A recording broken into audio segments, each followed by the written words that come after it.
তাহলে তো ঠিক আছে।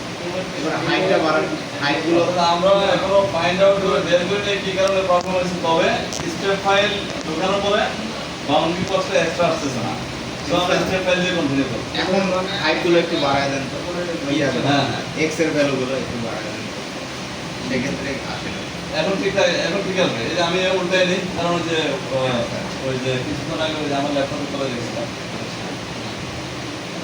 ওই ল্যাপটপে যেভাবে করছে এখন এইভাবে করছে, তো আপনাদের উল্টাই নিই। হ্যাঁ আচ্ছা, আমরা প্রথমে কালার চেঞ্জ করবো, তাই না? কালার কি কালার দিয়েছিলাম আমরা?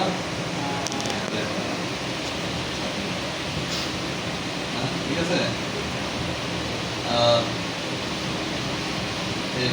এজ কালার তৈরি করছে না? এখন একটা ইন্টারেস্টিং জিনিস, অনেক কারো যদি জানা না থাকে, হ্যাঁ আমি কি করবো, কেবলমাত্র এজ গুলাকে সিলেক্ট করবো, করে সেটা কালার চেঞ্জ করে দেবো। ঠিক আছে, যে পিছনে শোনা যাচ্ছে। আমি যদি এইভাবে ধরি তাহলে তো সমস্ত কিছু কালার চেঞ্জ হয়ে গেছে নাকি?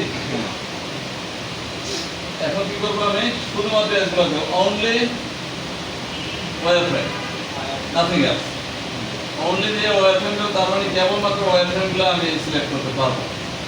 এই যে রেড কালারে রেড ব্যাকগ্রাউন্ড অনলি দেওয়া, তার মানে হলো এখানে আমি কাস্টমাইজ করছি নিশ্চয়, এটা আমাকে হাইলাইট করে দেখাচ্ছে। কেবলমাত্র ওয়্যারফ্রেম করবো। এবার আমি রাইট ক্লিক করবো, রাইট ক্লিক করে কি দিয়েছিলাম আমরা, কি দিলে একটু উজ্জ্বল লাল কালার দিছে, লাল কালার দেবো। লাল কালার তো একটা ওয়ার্নিং হয়ে যাবে। ব্লু কালার আমাদের প্রজেক্টর হিসাব আর পিসের হিসাব আলাদা। প্রজেক্টর স্ক্রিনের জন্য একটু হিসাব আলাদা। ঠিক আছে, light colour, clear colour. Select করার পর চলে যাও, আমি যেটা সিলেক্ট করছিলাম ওটা মানে একবার কাজ করার পর এই যে আমি ক্লিয়ার কালার দেওয়ার পরে এটা চলে গেছে, চলে যাওয়া ভালো। আচ্ছা, এবার আমরা ভালো এটাকে একটু রোটেট করে নিই।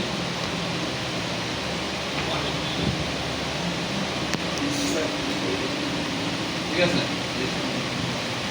180, তাই না?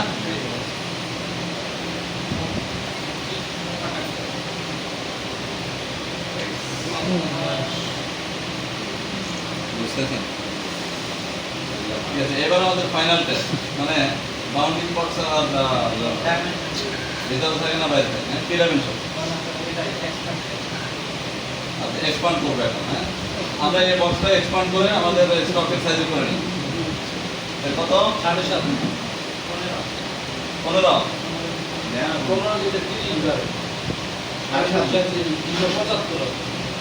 তাহলে 7.5। 7 আসে না। রাইট কিবোর্ডটা চেঞ্জ করে নেবেন তো পরে, সামনে একটা ভালো জিনিস থাকে।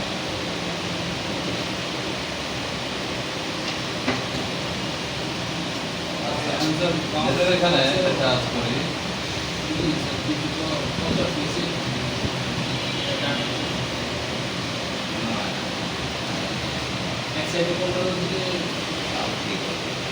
দেখি মেটালের থিকনেসটা আমাদের এখানে সুপার ক্রিটিক্যাল কোনো কিছু না, না, ঠিক আছে না? কারণ এটা তো উপর থেকে আমরা সবগুলো জিরো হ্যাঁ হ্যাঁ, আমরা মেটালের থিকনেস হিসাব আমাদের করা দরকার নাই। ম্যান্ডেটরি না।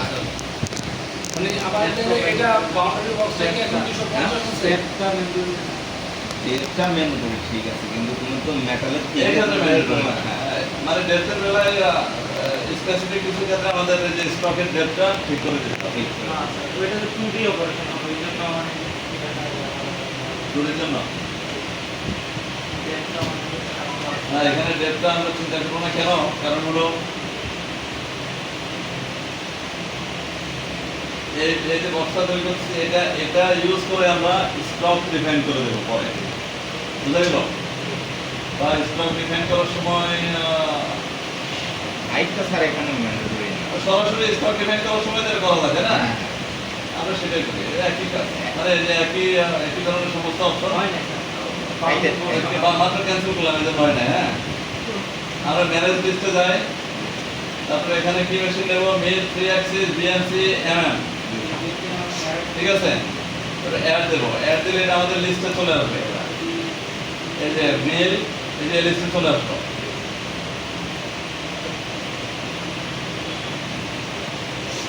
তাহলে মেশিনটা আমরা নিলাম, হ্যাঁ তারপরে এই প্রপার্টিতে এসে আমরা স্টক সেট আপ করে দেবো। এখানে কি করব, ওই যে বাউন্ডিং বক্স বলছে না, সেটা আবার এখানে আছে, আমরা এখানে ক্লিক করব। এই বাউন্ডিং বক্স আমাদের জন্য এখানে দেখাচ্ছে, তাই না?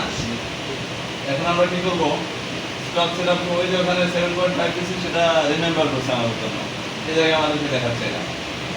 এখন স্টক স্টক স্টক, আচ্ছা এটা কাজ করি।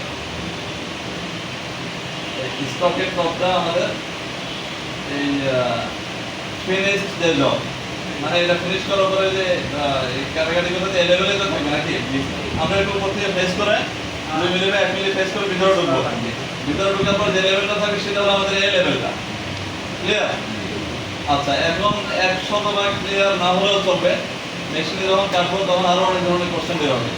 ইভেন কেবলমাত্র এটা কাটলে যে আমরা সমস্ত বিষয়ে কোনো হয়ে যাবো এটা কোনো গ্যারান্টি নেই, আছে গ্যারান্টি নেই।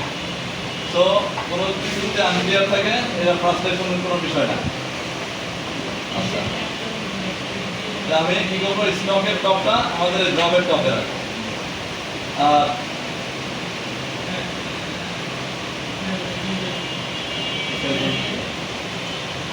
আচ্ছা, তাহলে এখানে কি করব, স্টক যদি দিই তাহলে মাস্টার গেম একটা স্টক পাবে, বুঝা গেল? এই যে এখানে লাল লাল এই যে ডটেড লাইন যে আকারে যেটা দেখাচ্ছে, এটা হলো ইমাজিনারি কাল্পনিক লাইন, যেটা আমরা ধরার সময় করতে পারবো না, সিলেক্ট করতে পারবো না, কিন্তু মাস্টার গেম এটার হিসাব রাখবে। এটা হলো স্টকের সাইজ হিসাব রাখার জন্য। আমরা যদি এই লাল লাইন বরাবর আমরা সত্যিকার অর্থে একটা বক্স চাই, সেটা আমরা যদি পেতে চাই তাহলে আমরা লাইন আর সেটা দিয়ে দেবো, বুঝা গেল? ইনফ্যাক্ট এই বক্সটা আমাদের দরকার আছে, অর্থাৎ সত্যিকার অর্থে এখানে কোনো এন্টিটি তৈরি করবে আমাদের, অর্থাৎ লাইন তৈরি করবে, আর্ট তৈরি করবে, যেখানে যেটা প্রযোজ্য। আর সেন্টার পয়েন্ট যথারীতি যে জবের মাঝখানে রয়ে গেছে, এটা আমাদের জন্য ওয়ার্কলেস, এটা আমাদের দরকার নেই। আর পয়েন্ট 4 কর্নারে বিভিন্ন কর্নার দেবে, সেটা আমাদের দরকার নেই, আমাদের দরকার এটা এবং এটা। আচ্ছা, ক্লিয়ার? এখানে 7.5 করে দিচ্ছি না, তাহলে এক এক সাইডে 7.5 করে আসবে, তার মানে টোটাল 250 বা 250 হয়ে গেছে, ঠিক আছে না? এটা হলো লেদ মেশিনের মতোই সেম স্টক সেটআপ। হ্যাঁ, এখানে 250.000 খুবই সূক্ষ্ম কিছু ভ্যারিয়েশন আছে, এটা আমরা এটার দিকে আমরা তাকালেও পারি, না তাকালেও পারি, বুঝা গেল? মাইক্রোনের চেয়ে এখানে একটা মজার বিষয় আছে, কেউ যদি ইচ্ছা করে মেটালের হাইট অনুযায়ী স্টকের হাইট দিতে চায়, সেক্ষেত্রে সেটা এখানে দিতে পারবে। যেমন আমি যদি আমরা মেটাল কিনবো 50 মিলি। 50, ভালো কথা, দেখি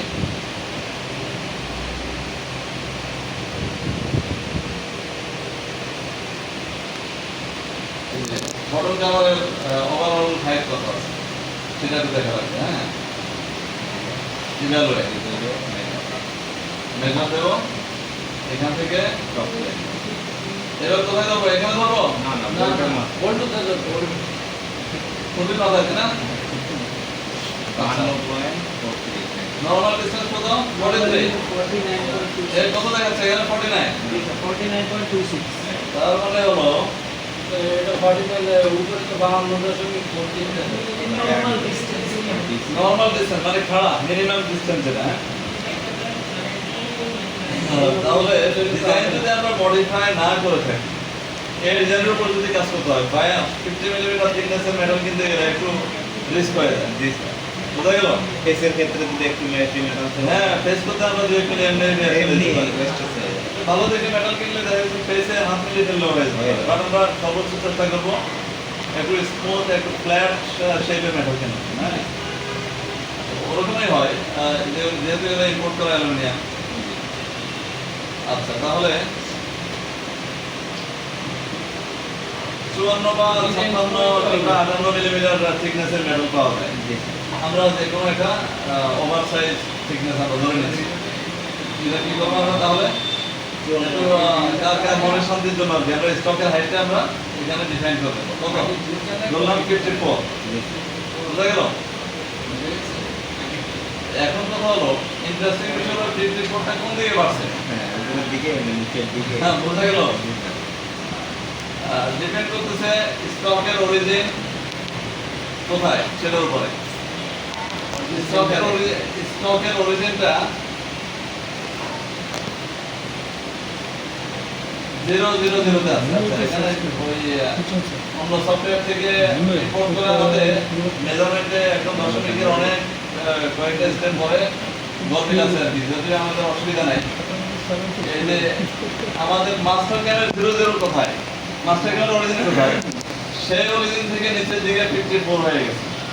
এটাই তো আমরা চাই নাকি? কিন্তু বাস্তবে কিন্তু প্রথম সেটআপে কিন্তু একটু ডিফারেন্স থাকে। প্রথম সেটআপে কিন্তু আমরা 2 মিলি বা 1 মিলি বা হাফ মিলি ফেস করে ফেলে দিই। সেটা আমরা এখানে অ্যাড করতে গেলে একটু কনফিউশন বাড়বে প্রথম অবস্থায়। আমরা এটা অ্যাড না করলাম, আমরা ধরে নিলাম যে আমাদের স্টকের হাইট হলো 54। হ্যাঁ আর স্টকের উঠাতে চাই আমি এখানে যদি আমি জেনারেল ট্রু দিয়ে দিই তাহলে মাস্টার ক্যামের অরিজিনাল উপর থেকে উপরের ট্রু থেকে স্টক শুরু হয়ে নিচে দিয়ে 54 পর্যন্ত যাবে। মাইনাস দিলে নিচে থেকে সেটা তো আমি উঠাবো, সেটা আমরা দেবো না, তাই না? আচ্ছা এটা ট্রু দিয়ে করার একটা উদ্দেশ্য থাকতে পারে, আরো একটা উদ্দেশ্য থাকতে পারে। ফেস করার সময় যে আমি সিমুলেশন দেখতে চাই, ফেস করার সময় যদি আমি সিমুলেশনে দেখতে চাই যে স্টক কেটে যাচ্ছে, তাহলে আমাকে 2 মিলির উপরে অর্থাৎ আমার ফেসের প্রোগ্রাম থাকবে ক্লাস 2 থেকে শুরু করে 0 পর্যন্ত ফেস করবে। ক্লিয়ার? আচ্ছা আমরা সেটাই করি, ভালো কথা মনে করছে। হ্যাঁ তাহলে মাস্টার ক্যামের অরিজিন থেকে ক্লাস 2 উপর থেকে স্টক শুরু হয়ে নিচের দিকে 54 পর্যন্ত যাবে। বুঝা গেল? তার মানে হলো আমাদের জবের 2 মিলির ভিতরে আমাদের অরিজিন থাকবে। মানে মেটাল হাইট তো তাহলে আমাদের 54। মেটাল হাইট 54 থাকবে।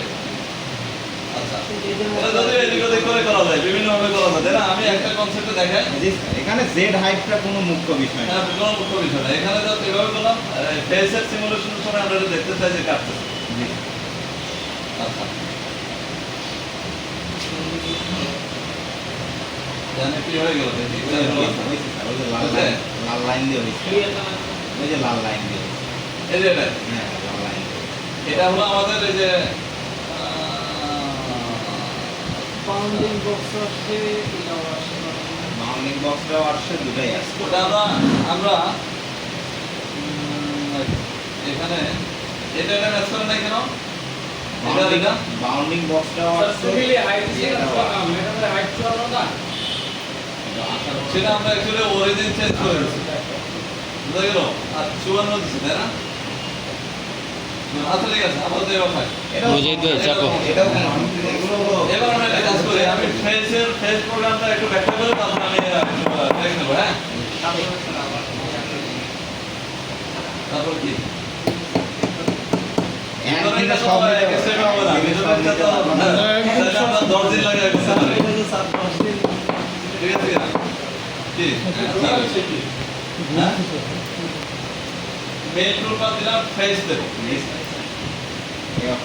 যদিও ফেসিং এর কাজটা অন্যান্য অপশনের মাধ্যমে করা যাবে, যেমন এই যে সারফেস না পকেট দিতে পারে, বুঝা গেল? বিভিন্ন স্টাইলে করা যাবে। আমরা স্ট্রেট ফরওয়ার্ড যে অপারেশনটা আছে না, টুল পাতা আছে, সেটা দেখি অবশ্যই অবশ্যই। হ্যাঁ এটারে আমার একটা প্রশ্ন আছে। ফেস যখন দিল তখন যদি আমি ক্লাম করে কোনো দরকার, সেক্ষেত্রে সে সার্ভিসটা দেখায় না। কিসের জন্য? সাপোজ ধরেন আমি ভিতরে কোনো ক্লাম আছে, ক্লামটাকে আমি কাটবো, ভালো কথা মনে করছি। পকেটটাতে আবার ওই সার্ভিসটা দেখায়। এটা ভালো কথা মনে করছি। এখানে ওটাই আমাদের এখন করা লাগবে। এটা হলো কি, এটা একটা ইম্পর্টেন্ট পয়েন্ট। এই মুহূর্তে আমাদের চিন্তা করতে হবে যে আমাদের ক্ল্যাম্পিং এর প্ল্যান করতে হবে। এই ডগটা তোলার পরে আমরা কি প্ল্যান করব নাকি ভাইসে বাঁধবো?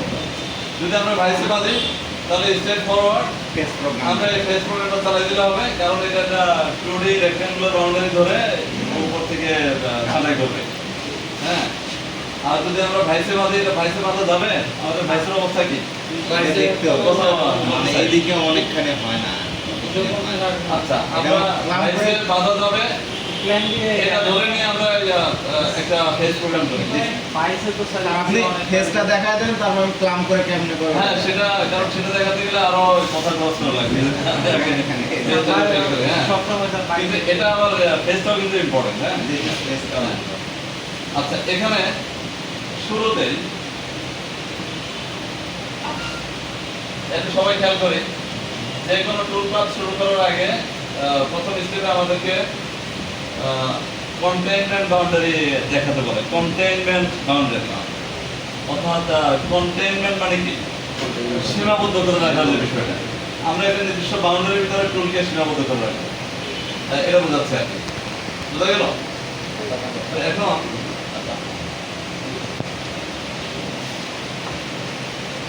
আমরা কি করবো?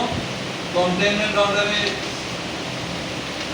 সিলেক্ট করার সময় আমরা সি প্লেন বরাবর একটা বাউন্ডারি সিলেক্ট করতে পারি, অথবা 3D অবজেক্ট রেখে যে কোনো কার্ভ সিলেক্ট করতে পারি। যেহেতু আমাদের সি প্লেন টপে নাই, ফ্রন্টে আছে, এটা আমাদের একটা মিস্টেক ধরে নিলাম। বুঝা গেল? আমরা ইচ্ছা করলে এখন 3D দিয়ে এটা সিলেক্ট করতে পারি, কিন্তু স্টিল একটু পরে আমরা প্রবলেমে পড়বো।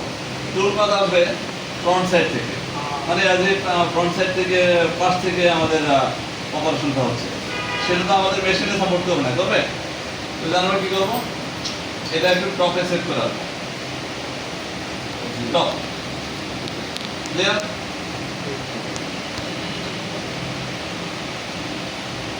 এটা টপে সেট করে আমরা এখন একটু এদিকে আসলাম।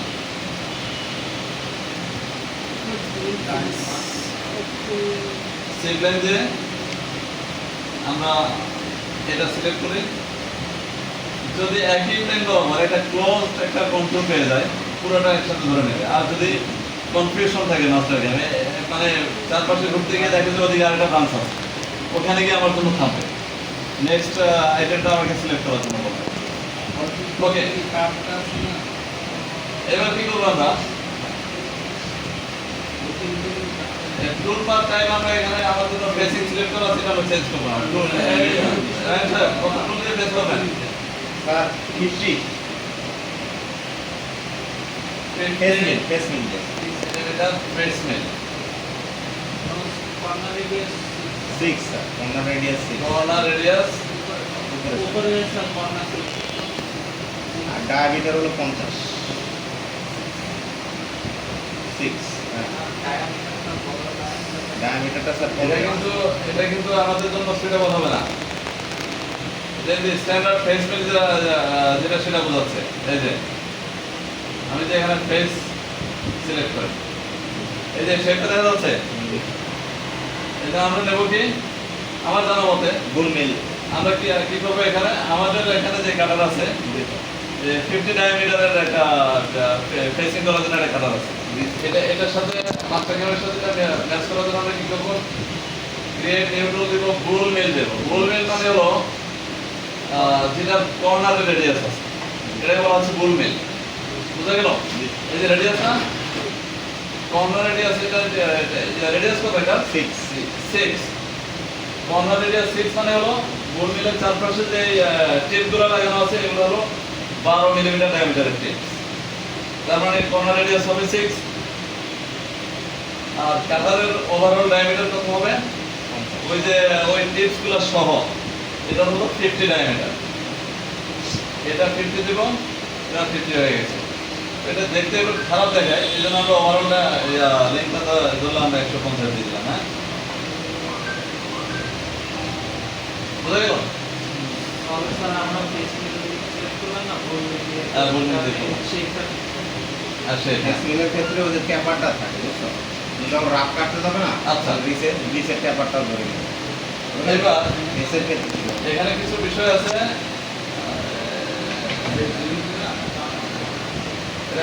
ওপেন না কেন? ওকে দিতে হবে। ওই যে টুল নেম কোথায় দেবো? ওই যে নিচে স্যার, এই যে অর্থাৎ আমাদের বোঝার জন্য আমরা তো বারবার এদিকে তাকানো লাগবে যে এটা কি টুল ছিল, আমরা এটা নাম দিয়ে রাখবো। বুল দিয়ে রাখি, হ্যাঁ বুল বুল মিল ডায়া 50 বুল 50 আর 6 তার মানে টুলের স্পেসিফিকেশন এখানে লিখে রাখলাম, এটা ইম্পর্টেন্ট নিজে বোঝার জন্য। ভাইয়া ওকে দিলাম, তারপরে টুল নাম্বার একই রাখলাম, হ্যাঁ আমাদের এখানে 2 নাম্বার প্রশ্ন। দুই নাম্বার না, আচ্ছা, সমস্যা নেই এটা আমরা টুল নাম্বারের কমান্ডটাই তুলে দেবো, অসুবিধা কি হ্যাঁ, সমস্যা নেই, ঠিক আছে। বোঝা গেল? আচ্ছা, এটা এখানে পেটেন্টের বিষয়টা পেটেন্ট দিলাম 1000 কি হবে মিলিমিটার পার মিনিট, স্পিডল স্পিড দিলাম বললাম হ্যাঁ 1200 কম হয়ে যায় নাকি না? এরকমই। মোটা কেন না এটা, হ্যাঁ, তাহলে আমরা 1000 দিলাম স্পিডল স্পিড। তারপরে এটা হলো সারফেস ফিট পার মিনিট, এটা আমাদের দেখার প্রয়োজন হবে না, যেহেতু আমরা আমার যদি ভুল না হয়ে থাকে আর কি, এটা এটা আমরা আবার একটু সার্চ করে দেখবো এই ইউনিটটা লাগে না, ওটা লাগে না, আমরা যদি অটোমেটিক এখানে 800 দিই কমে যায়। এটা এদিকে এটা ক্যালকুলেটেড হয়ে যাবে, হ্যাঁ আমরা যদি এখানে 1000 দিই এটা সম্ভবত সারফেস ফিট পার মিনিট, আমরা নেটে সার্চ করলে আবার বুঝতে পারবো।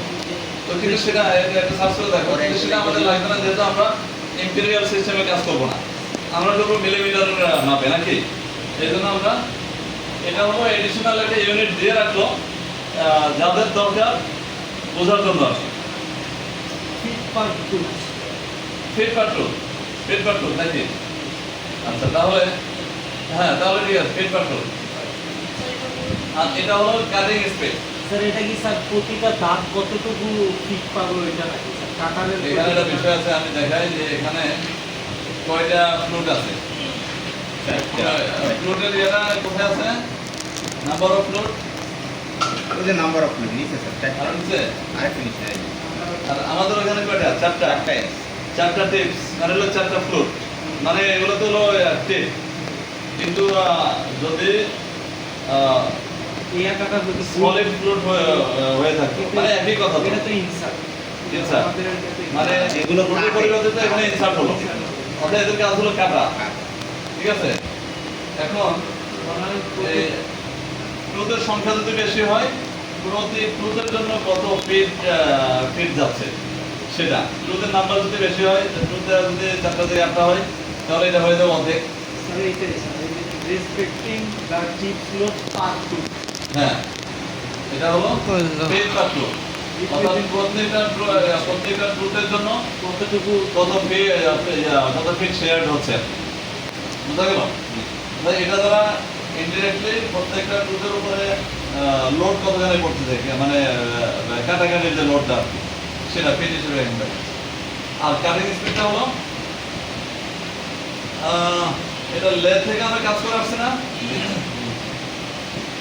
এটা যে ঘুরতেছে, এটা বড় কিছু হলে বোঝাতে সুবিধা হতো। ধরলাম আমাদের এটা কাটা, এটা আমার এই এক একটা আঙুলে এক একটা ইনসার্ট, 5টা ইনসার্ট ধরলাম, এভাবে যে ঘুরতেছে, ঘোরার সময় তো ঘোরার একটা গতি আছে নাকি, এটা কাটারটা এই জায়গা থেকে ঘুরতে ঘুরতে এদিকে যাচ্ছে, এটা হলো ফিট। আর কাটারটা যে ঘুরতেছে, ফ্লুটগুলো যে ঘুরতেছে তার নিজের চারিদিকে ঘুরতেছে, এই ঘোরার স্পিডটা হলো কাটিং স্পিড। ক্লিয়ার? যে স্পিডে কাটবে 157 মিটার পার মিনিট, প্রতি মিনিটে 157 মিটার পরিমাণ যাবে, এতটা বেশি স্পিডে ঘুরতেছে। এটা এটা এটা একটা ইম্পর্টেন্ট ফ্যাক্টর, সেটা হলো প্রত্যেকটা ম্যাটেরিয়াল এবং প্রত্যেকটা ওয়ার্ক পিসের ম্যাটেরিয়াল এবং জবের ম্যাটেরিয়ালের উপর ডিপেন্ড করে, কাটারের টাইপের উপর ডিপেন্ড করে একটা সেফ একটা কাটিং স্পিড আছে। আমরা এই সংক্রান্ত নেটে ঘাটাঘাটি করে জানতে পারবো যে কাটিং স্পিড কত হলে আমার মেশিনিংটা ভালো হবে। তো সেই অনুযায়ী আমরা এখানে ফিড রেট এবং স্পিড দিতে পারি। মাস্টার কেন তো স্যার ম্যাটেরিয়াল সিলেক্ট করার একটা অপশন আছে দুইটা জায়গায়, আমরা এখানে আলোচনাটা একটু শর্ট করতেছি আর কি। হ্যাঁ ওটা থেকে কি স্যার নেয় না এটা দেখতে হবে আমার, হ্যাঁ আচ্ছা, বর্তমানে যে 157 বা 160 কাটিং স্পিড আছে, এটা একটা সেফ একটা কাটিং স্পিড আছে। এটা ক্যালকুলেট করে মাস্টার অর্থাৎ এখান থেকে আর এখান থেকে ক্যালকুলেশন হয়ে এটা আছে, বুঝতে গেল? এবং এই যে টুলের ডায়া থেকে, টুলের ডায়ার সাথে এটা ডিরেক্টলি রিলেটেড। আচ্ছা, প্লাঞ্জ রেটটা হলো 20 এর ভার্টিক্যাল ফিটটা হলো হচ্ছে প্লাঞ্জ রেট, মানে সেটা 20 না? কাটা শুরু করবে, কাটার সময় তো সে এক্স ওয়াই ডিরেকশনে বিভিন্ন জায়গায় মুভ করবে, মানে অ্যাক্রস, মানে এটা যেটা একটা নির্দিষ্ট লেভেলে থেকে এদিকে ওদিক যাবে নাকি? কিন্তু জেড আমরা যেখানে জিরো করবো টাচ করে, সেই লেভেলে এসে যদি যতই দৌড়াদৌড়ি করে কাটবে, একটা ডেপথে তো ঢোকা লাগবে, তারপর কাটা শুরু করতে হবে। ওই ডেপথে ঢোকার সময় কত স্পিডে ঢুকবে, এটা একটা থাম্বস রুল হলো কি 4/1 ধরে নাকি, এটা এরকম একটা রুল আছে আর কি, কিন্তু সেটা রুলটা ফলো করার দরকার নেই অন্ধভাবে, যে এটা নর্মালি 50 কিংবা 20 বা 30 এরকম একটা অল্প স্পিড রাখাটা বেটার, কারণ ঠান্ডা স্পিডে ঢুকতে গেলে ফ্লুইডের উপরে বেশি প্রেসার পড়ে। মেটাল থেকে কতটুকু উপর থেকে সেই এটা ঢোকার সময় কত স্পিডে ঢুকবে, ঢোকার সময় ভার্টিক্যাল ফিটটা কত হবে, নিচের দিকে কত ফিটে ঢুকবে, এটা হলো সেটা। প্লাস মানে কি ভেদ করা, নর্মালি 20 ইউজ করি আমরা। হ্যাঁ নর্মালি অনেক জায়গায় বেশি ইউজ করে। আচ্ছা তাহলে আমরা এখানে 20 দিলাম, হ্যাঁ এটা আমি এটা জানানো আমরা একটু জেনে জানাবো, হ্যাঁ। আর র্যাপিড রিট্রাক্ট মানে হলো, এটা র্যাপিডটা থাকাটাই যুক্তিযুক্ত, মানে কাজ শেষ করার পরে একটা ডেট থেকে উঠে আরেকটা জায়গায় যাবে, ওঠার সময় যে ফিরে আসবে, মানে ফিরে আসার যে ফিরে আসা মানে কি রিট্রাক্ট, ফিরে আসার সময় র্যাপিড স্পিডে ফিরে আসলে খুশি, কোনো অসুবিধা নাই, কারণ আসার সময় তো সে কোনো কিছুর সাথে বাড়ি খাবে না, খাবে আসার সময় কাটবে না, মানে সে তো নিচে নামতে নামতে কাটছে। র্যাপিড রিট্রাক্ট উঠে দিতে গেলে আমাদেরকে র্যাপিডের একটা মানে রিট্রাক্টের একটা ফিডও লিখে দিতে হবে, ঝামেলা করার দরকার আছে নাই। আচ্ছা, হোল্ডার এটা মনের খুশি, সিমুলেশন করার সময় হোল্ডারটা দেখাবে। হ্যাঁ, আর একটা বিষয় থাকতে পারে, এটার একটা ইম্পর্টেন্স আছে, আমি যদি সঠিক হোল্ডারটা এখানে দিই তাহলে সিমুলেশনের সময় মাস্টার কেন আমাকে হেল্প করবে, আশেপাশে যদি কোনো কিছু থাকে ওই হোল্ডারটা কোথাও ধাক্কা খেলো কিনা সেটা আবার শনাক্ত হবে, কিন্তু আমাদের প্ল্যান কাজের জন্য এটা দরকার নেই। এটা এমনি স্যার অপারেশনের সময় কোনো গুরুত্ব রাখে না, এই সিমুলেশনের সময় ভূমিকা রাখে, এর চেয়ে বেশি কিছু না। এবার এখানে এখানে এটা একটু বুঝাই আমি চলে যাই, ইয়ে করি কাকা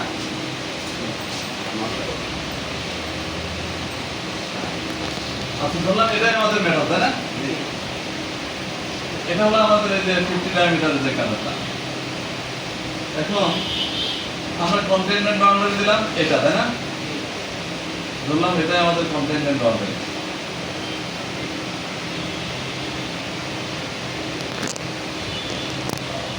আমরা প্রথমে অ্যাপ্রোচ ডিসটেন্স আর এক্সিট ডিসটেন্স এই জিনিসটা কথা ভুলে যাই, এর পরে আর করবো না।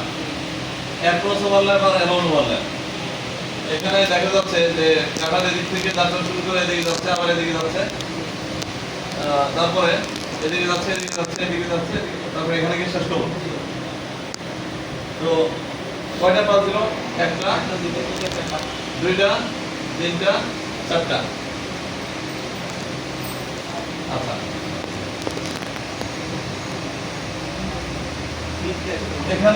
এখানে এসে শেষ করবো নাকি? এখান থেকে এ পর্যন্ত এটাকে বলা হয়েছে অ্যাক্রস ওভারল্যাপ, সরি অ্যালাউন ওভারল্যাপ। বুঝা গেল?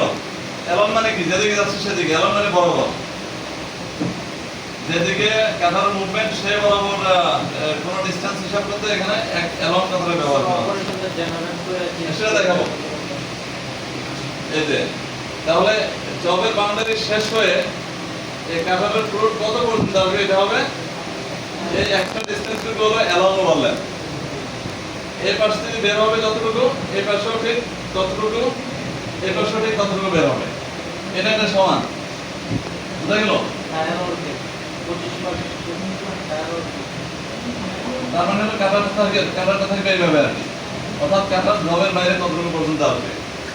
এই এক্সট্রা ডিসটেন্সটুকু হলো এলঙ্গো ওয়ালের। ধরুন এখানে আমরা দেখতে পাচ্ছি এই কাটারটা জবের একটু বাইরে আছে হালকা, তাই না? এখানে দেখা যাচ্ছে না এইটুকু ডিসটেন্স হলো অ্যাক্রস ওভারল্যাপ। অ্যাক্রস মানে কি আড়াআড়ি, কারণ যাচ্ছে এদিকে, সো এদিককার ডিসটেন্সকে বলা হচ্ছে অ্যাক্রস ডিসটেন্স, অ্যাক্রস ওভারল্যাপ। বুঝা গেল? তাহলে এটা হলো ক্যাটারের চলন পথ নাকি? এটা হলো ক্যাটার সেন্টার যে পাথে মুভ করবে। তো ক্যাটার যদি এখানে থাকে, ক্যাটার বড় হলে তাহলে জবের বাইরে একটু যাবে, এটাই হলো অ্যাক্রস ওভারল্যাপ, এটা এবং এটা। বুঝা গেল? তাহলে ক্যাটার কোথা থেকে যাত্রা শুরু করবে? এখান থেকে যাত্রা শুরু করবে, তাই না? এখান থেকে যাত্রা যদি না শুরু করে তাহলে এলঙ্গো ওভারল্যাপ কি পাবো? তাহলে ক্যাটার যদি এখান থেকে যাত্রা শুরু করে তাহলে জবের ভিতর থেকে যাত্রা শুরু করলো, সেক্ষেত্রে ক্যাটারের যাত্রা করার পয়েন্ট হলো এটা। তাহলে আমি কিন্তু অ্যাক্রস ওভারল্যাপ পাচ্ছি না, অ্যাক্রস ওভারল্যাপ এটা দেওয়া লাগবে ফেসের জন্য। নাহলে কোনাটা পাবেন। কোনটা এখান থেকে কাটতেই পারবে না, পারবে? তাহলে অ্যাক্রস ওভারল্যাপ কতটুকু রাখতে ভালো হয়? যেমন এতটুকু রাখতে ভালো হয়, একেবারে বাইরে যাওয়ার দরকার নাই, টায়ার অর্ধেক করে। ঠিক আছে? যেমন এদিক থেকে এদিকে গেলে আবার এদিকে এই পজিশন আসবে, এই পর্যন্ত কেটে ফেলবে। এটা আর একটু বিস্তারিত আমরা সিমুলেশন করার সময় দেখবো। শুধুমাত্র অ্যাক্রস ওভারল্যাপের হিসাবে যদি আমরা প্রোগ্রাম করি তাহলে আমাদেরকে জবের ভিতরে একটু ভেদ করে ঢোকা লাগবে ফেসের সময় শুরুতে। এই ভেদ করা যাতে না লাগে আমরা স্টার্টিং এর সময় শুধু একটু ফাঁকে থেকে শুরু করব। এটাই হলো এন্ট্রি ডিসটেন্স, অ্যাপ্রোচ ডিসটেন্স। বুঝা গেল? অর্থাৎ এলং ওভারল্যাপের হিসাবে যেখান থেকে শুরু হওয়ার কথা তার চেয়ে আরেকটু অতিরিক্ত বাইরে থেকে চালু করবো আমরা। এটাকে বলা হচ্ছে যে অ্যাপ্রোচ ডিসটেন্স। এখান থেকে এ পর্যন্ত এটা হলো অ্যাপ্রোচ ডিসটেন্স, আর এখান থেকে এ পর্যন্ত এলং ওভারল্যাপ। একইভাবে যে বের হওয়ার সময় যেখানে গিয়ে বের হওয়ার কথা এলং ওভারল্যাপের হিসাবে তার চেয়ে একটু ফাঁকে গিয়ে বের হবে। বুঝা গেল? কারণ বের হয়ে সে আরেকবার কোপ নেবে, তারপর আবার এদিকে টান দেবে। ক্লিয়ার? এটা আমরা এখন দেখব কি বিষয়। লাইন কনভেনশনাল দেওয়া যায় কিন্তু বলতেছে কোথায় এখানে ক্লাইড আছে নাকি?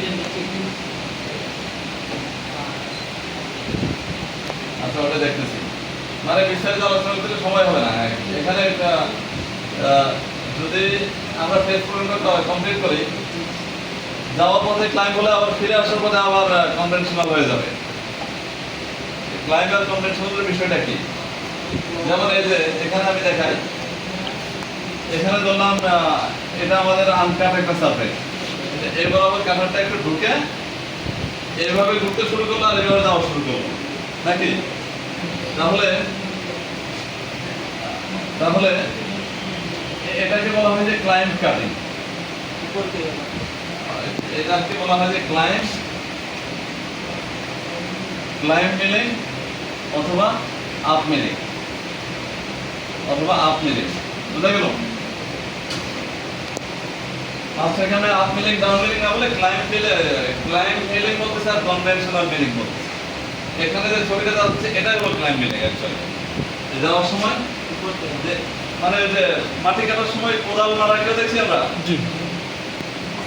কোদালটা যে মারতেছে এভাবে তো মারতেছে, মেশিনিং যদি এভাবে করা হয় তাহলে এটাই হলো ক্লাইম্ব মিলিং।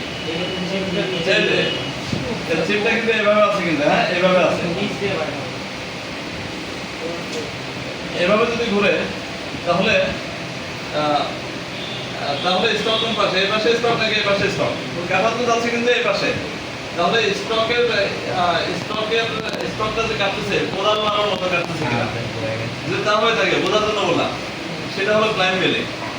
অর্থাৎ যেমন একটা উচ্চ জায়গা দিয়ে যখন কোনো গাড়ি ওঠে এভাবে ক্লাইম্ব করে ওঠে নাকি, তখন চাকার রোটেশনটা কি থাকে, মানে কোদালের মধ্যে এভাবেই তো, এই জন্য এটাকে ক্লাইম্ব নাম দেওয়া হয়েছে।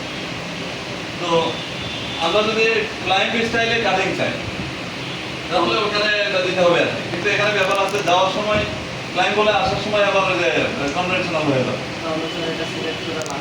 এটা হলো দেখার বিষয় কি, আমরা এগুলো নিয়ে মাথা কম ঘামাই, ঠিক আছে? এখন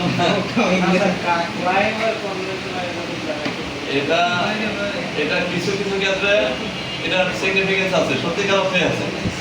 ফিনিশিং এর উপরে এটা ইফেক্ট আছে। ক্লাইম্বিং এর সার্ভিস ফিনিশটা ভালো হয়। হ্যাঁ, এটা আমরা ইউটিউবে কিছু স্পেসিফিক ভিডিও আছে, ওখানে সুন্দর করে এক্সপ্লেইন করে বোঝানো আছে। আর কনভেনশনাল মিনিং এ তোমার প্রোগ্রামিং করতে ভালো হয়। আমি যদি কন্ট্রোল প্রোগ্রামিং করে কন্ট্রোল, এই যে একটা মেটালের চারপাশে কন্ট্রোল দিয়ে কাঁপবে, বোঝা গেল? অর্থাৎ একই ধাঁচে সে ঘুরতে থাকবে। তখন কি ক্লকওয়াইজ করবে নাকি কাউন্টার ক্লকওয়াইজ করবে? ক্লকওয়াইজ করলে হতে পারে যে আমরা যদি আমাদের স্পিডগুলো ক্লকওয়াইজ ঘুরাই, তাহলে সে যদি দবে চালাতে ক্লকওয়াইজ হয়ে ঘুরে আসে তাহলে এটা ক্লাইম মিলিং হলো। আর যদি উল্টা করে দিই তাহলে কনভেনশনাল মিলিং হলো। তাহলে ওই অপারেশন চলাকালীন অবস্থায় সবসময়ই হয় কনভেনশনাল না হয় ক্লাইম, আমি যখন যেটা দিলাম। আচ্ছা, আর এটার বেলায় মিক্সড আপ হয়ে যাবে নাকি একই রকম থাকবে কোনোভাবে, সেটা একটু দেখার বিষয় আর কি। হ্যাঁ, আচ্ছা, এখন আমরা কি করি? প্রথম ইম্পর্টেন্ট পয়েন্ট হলো আমরা এটা জিগজ্যাগ করে দেব। অর্থাৎ এভাবে যাবে, তারপরে এভাবে আসবে, এভাবে আসবে, এভাবে আসবে, এখানে রাউন্ডের একটা পাত দেখাচ্ছে, যদিও বাস্তব এভাবে আসবে না, এখানে বোঝার জন্য দিচ্ছে আর কি। হ্যাঁ, তো এটা এটা যদি আমরা ওয়ান ওয়ে থেকে তুলে জিগজ্যাগ দিই, এখানে একটা ইন্টারেস্টিং একটা অপশন আছে, even number of passes.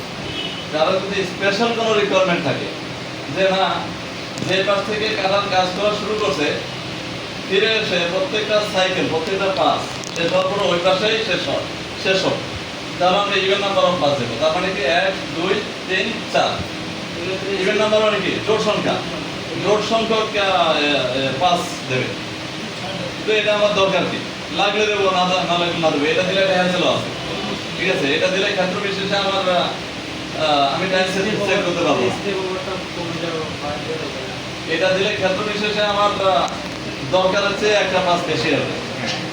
Special কোনো নিড না থাকলে আমি যে পাশ থেকে ঢুকলাম ওই পাশ দিয়ে বেরোবো, এরকম কোনো কাহিনী যদি না থাকে তাহলে আমরা ইভেন নাম্বার অফ পাসটা তুলে দেব।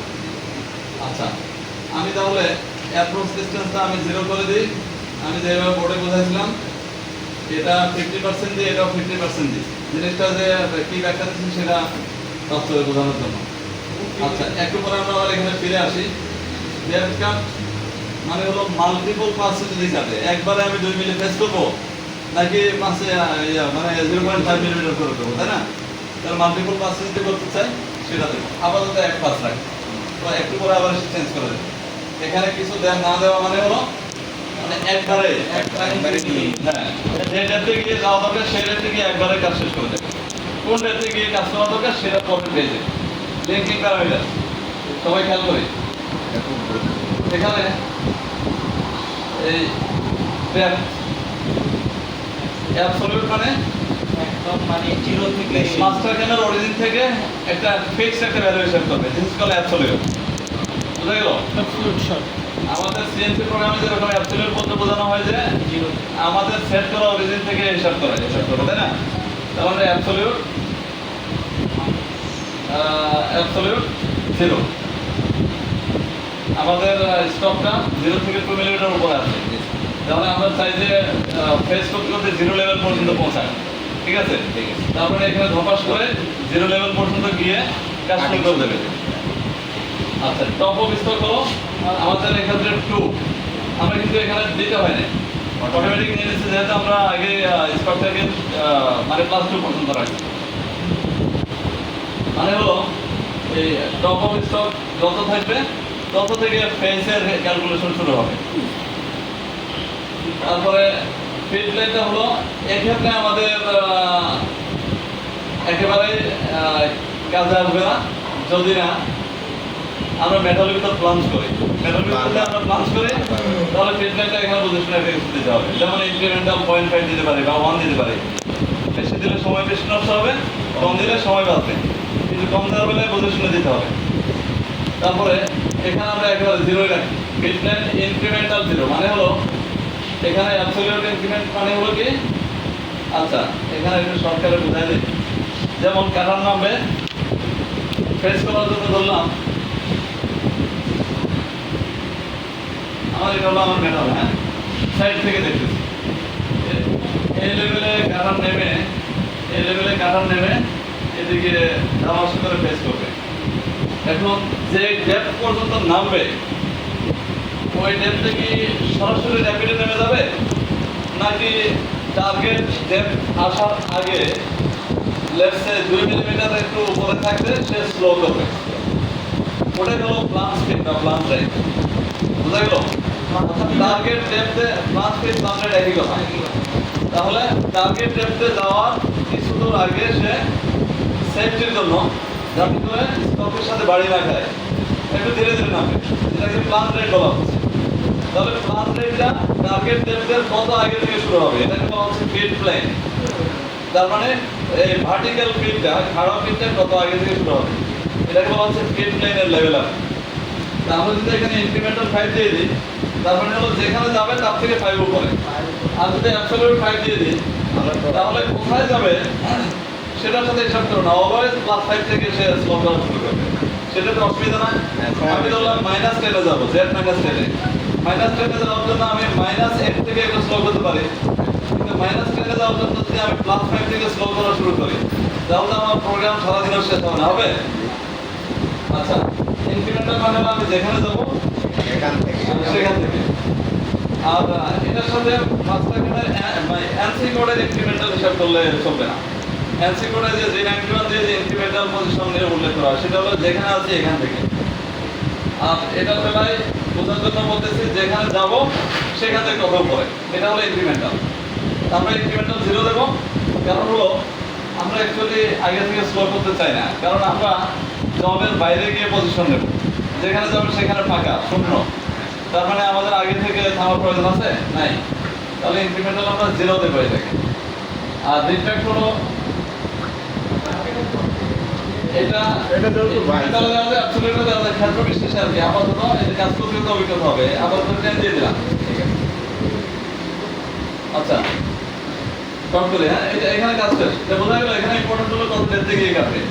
সেটা আমরা ফেসে বেলায় তো যে ডেপথে যাবে সেই ডেপথটা এটা কনস্ট্যান্ট ডেপথ, ওই জন্য আমরা এখানে অ্যাবসলিউট হিসেবে ডেপথ উল্লেখ করবো। সেটা 0 হোক, -2 হোক, -10 হোক, এনিথিং। আচ্ছা, কাট প্যারামিটার সবাই একটু দেখে নিই। 50% দিয়েছিলাম, কিসের 50%? কাটারের ডায়ামিটারের 50%। কাটার ডায়ামিটার যদি 50 হয় তাহলে 50% হবে 25। এই যে কাটারের ডায়ামিটারের 50% সমান 25 মিলিমিটার। বুঝা গেল? আর এক্সিটার অ্যাপ্রক্স আপাতত 0 রাখলাম। কি?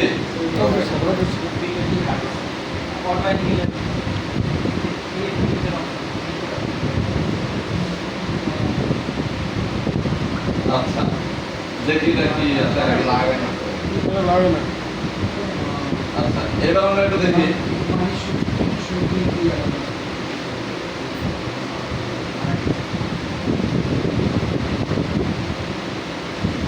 এটা সেট করে। হ্যাঁ, এবার আমরা কি করবো, ব্যাক প্লট দেবো। এই আইকনটাই বলা হচ্ছে ব্যাক প্লট। এটাও এক প্রকার সিমুলেশন। এখানে ক্লিক করবো, যাচ্ছে না, কি ব্যাপার, কিছুই তো অন্যায় দেখি।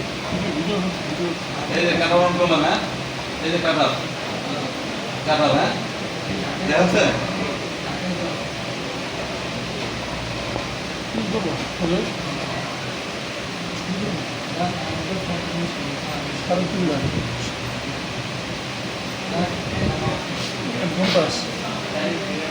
আমি এখানে কি করবো, কুইক ভেরিফাই দেবো। কুইক ভেরিফাই অর্থাৎ কাটার যে অংশটুকু যে জায়গা দিয়ে অত্যাচার করে যাচ্ছে, কাটাকাটি করে যাচ্ছে, সেই জায়গাটা এখানে আমাকে সাদা কালারে মার্ক করে দেবে। এটা বোঝার জন্য সুবিধা না? মানে কাটারের ইফেক্ট কোন কোন জায়গা দিয়ে গেল, কোন কোন জায়গা দিয়ে সে কেটে ক্লিয়ার করে গেল। এবার একটু এখানে দিয়ে, হ্যাঁ,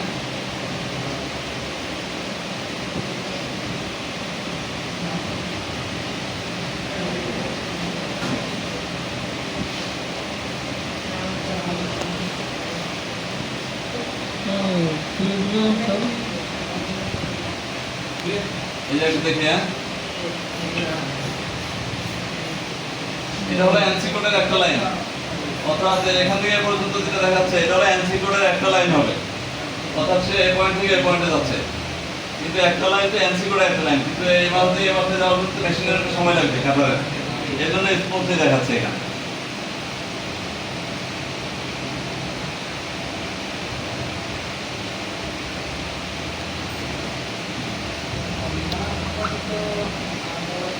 এই যে আমরা একটু বোঝার চেষ্টা করি, এই যে এখানে গেল, হ্যাঁ এই মাথায় গেল, এই মাথায় যে গেছে কন্টেইনমেন্ট বাউন্ডারি, কিন্তু আমাদের এটা কন্টেইনমেন্ট বাউন্ডারি থেকে 50% পরিমাণ অতিরিক্ত কাটছে, কাটছে কিনা? অধিক চলে গেছে না, বিকজ আমরা 50% দিয়েছিলাম, যদি আমরা 100% দিতাম তাহলে পুরো কাটারটাই বাইরে চলে যেত, ঠিক এক্স্যাক্টলি বাইরে। তো আমাদের এই 50% এনাফ কিনা সেটা আমরা এখন যাচাই করবো। তারপরে এদিকে আসবে, তারপরে এদিকে আসলো, এই সাদা অংশটা মিন্স এটা কেটে গেছে, ঠিক আছে। এবার দেখি আবার প্যারামিটারসে যাই, ম্যাক্সিমাম স্টেপ ওভার মানে হলো এখান থেকে এখানে আসতে কত দূরে মানে সরে আসবে, এটা হলো ম্যাক্সিমাম স্টেপ ওভার। আমি এখানে দিলাম যে 85 বললাম, হ্যাঁ 85 আর একটু ফাঁক ফাঁক করে দিলাম যাতে করে 5 কমে আর কি।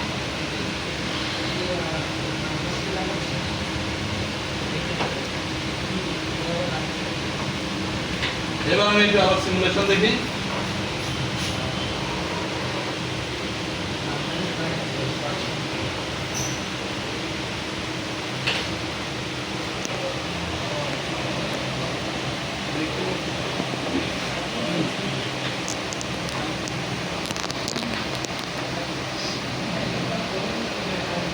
এই যে ইন্টারেস্টিং একটা বিষয়, হ্যাঁ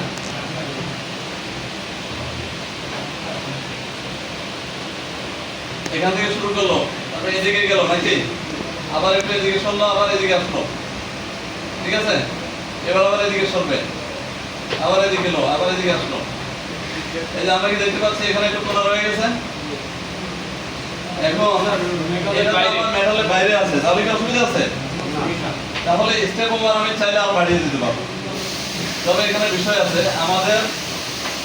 আমাদের কাভারের কর্নারে যেহেতু একটা রেডিয়াস আছে, চাইলে আমি 100% স্টেপ ওভার যদি দিই তাহলে থিওরিটিক্যালি কাটার কথা, কিন্তু যেহেতু কর্নার রেডিয়াস আছে একটু উঁচু হয়ে যাবে ফাঁকে দিয়ে, তো তাহলে আমরা স্টেপ ওভার যদি আমরা এরকম 90 দিয়ে দিই 90%,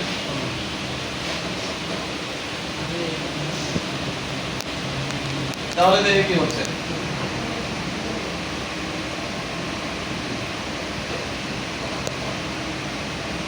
তাও কিন্তু ঠিক আছে না, তাই না?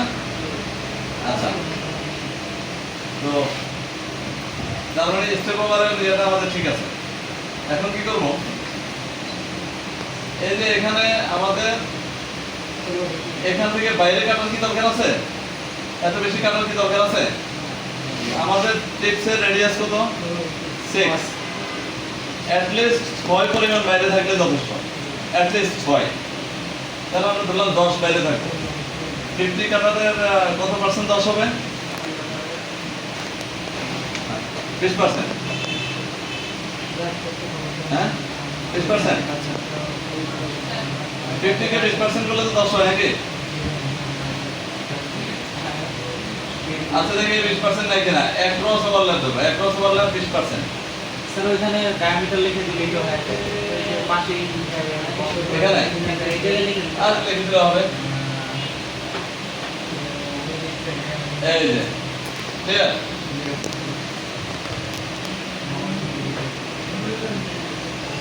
একটু বাড়তি রাখলাম যেহেতু ওই যে টিপসের তো কোনো নাই আছে, হ্যাঁ কি করবেন? এটা শেষ, শেষ পারবো স্যার, হ্যাঁ এটা শেষ বুঝলেন।